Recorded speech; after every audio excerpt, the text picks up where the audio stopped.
Welcome. You just finished your interview and you want to know if it went well and have a gauge towards if you're moving to the next step. Here are 5 ways to know if your interview is going to move to the next level. My name is Cindy Lish, and I empower career changers, transitioning teachers, and those returning to the workforce to find amazing jobs that match their current life.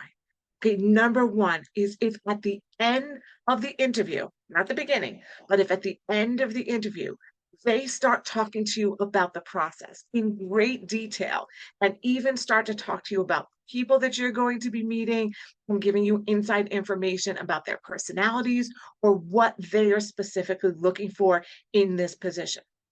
Okay, notice there's a big difference between if this happens at the beginning of the interview or at the end.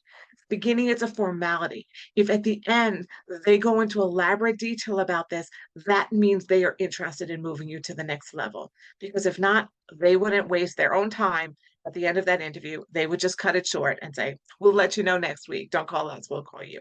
So that is number one. Okay. Number two, they talk about you as if you're already working there. "Hey, Cindy, we would like you to get started on this project.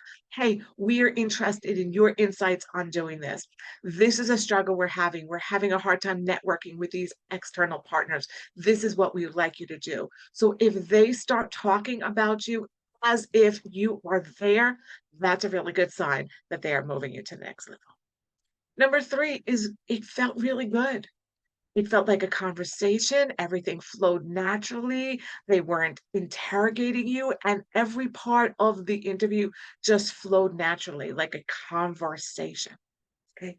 Number 4, you went off script a bit, right? They asked you questions and commented positively about your stories. Remember that you're giving stories and examples to everything you talk about. They spoke positively about the things you said and even continue the conversation about things that may not have been directly relevant to the job. For example, a client of mine was recently on an interview where she was talking about in her classroom, she redesigned the literature resources to make sure that everybody in the room was represented, that everyone felt seen and heard. And it was right after the new Little Mermaid movie came out. And then the interviewer started talking with her about the Little Mermaid movie. That interview went well. She was called back immediately in the afternoon for the next interview and given the job as well. So if it's really a positive experience that you're able to make connections on things besides just parameters of this job. Okay. And number 5 is if it goes longer than it's supposed to be, right? If they're staying on with you longer, if they're enjoying the conversation, they enjoy talking to you, that's a really good sign that the interview is going well and you're moving to the next level. Okay. I hope you found this super helpful. If you would like more help in your job search, hey, that's what I do. Let's book a free discovery call to talk about how I can help you to be successful in your job search. I hope you have a super productive week. Always remember your warrior. Catch you next week. Have a good one. Bye bye.